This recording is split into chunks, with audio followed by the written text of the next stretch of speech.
So, good evening. In this lecture video series, we are going to see at another important grammar topic, direct and indirect speech. So, direct and indirect speech, like it's a basic grammar topic. Students, many of us studied in our school days itself.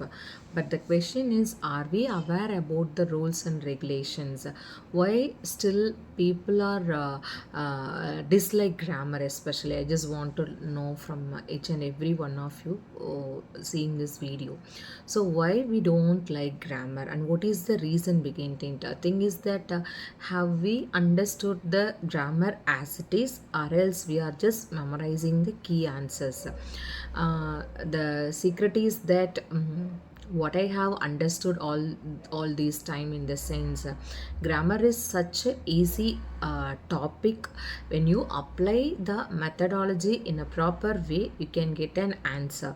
So when you are away from the understanding of grammar with the rules, you might struggle to understand it. So we'll explore more about direct and indirect speech in the upcoming slides. So here we are understanding the topic with the help of the 5 stages of design thinking concept. So as you all know, it covers define, like empathize, define, ideate, prototype and test and all.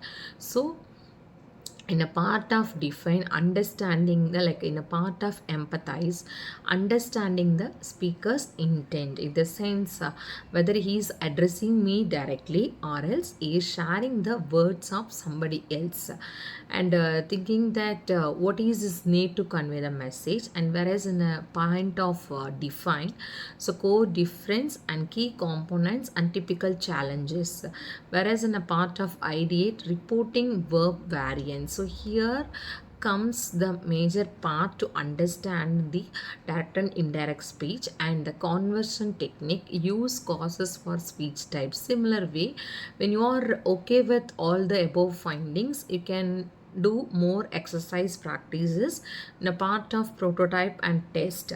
So by making the mistake, you can correct it with the repeated practice. And next thing is that to define this direct and indirect speech. First of all, what is direct and what is indirect? So these two speeches comes under the category of reported speech. So direct speech in the sense reporting someone's exact word as it is spoken by them, whereas indirect speech in the sense conveying the message as it was told by the someone. Okay, so for direct speech, you can have an example. Sarah said, I am going to the market. Here Sarah is the speaker. Similar way, in the indirect speech, if you say that Sarah told, there is no receiver, so we assume that somebody is there. So I just go with me. Sarah told me that she was going to the market. In the sense it is the definition for direct and indirect speech. So next we are going to see about direct speech versus indirect speech and the rules to be remembered while transforming a sentence. So if words covered with the double quotes, in the sense that is considered as the direct speech. So obviously when you are writing answer in indirect speech, first thing is that the quotation mark should be removed and the change of tenses.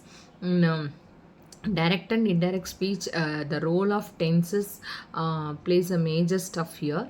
So what are all the things we have studied in tenses? You can just recollect those things, because all the 12 forms of tenses can be used in direct and indirect speech, but the condition is that your if it is in a present form, your answer must be in past tense. If it is in a present continuous, your answer must be in past continuous. So it's just like all the present tense can be converted into past tense.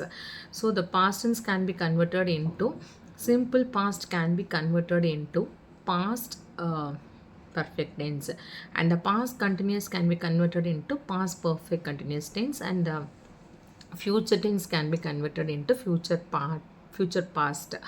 And also change of pronouns, I change into me, he change into him, and she changed into her. So these are all the basic changes occurred while transforming a direct speech sentence into indirect speech. And also it can change, today can change into that day, and tomorrow can be changed into the next day, and yesterday can be changed into the previous day. So similarly you can note down these few changes, because these changes will help us to make your answer in an effective way. So we'll discuss more about this in the next video. Thank you.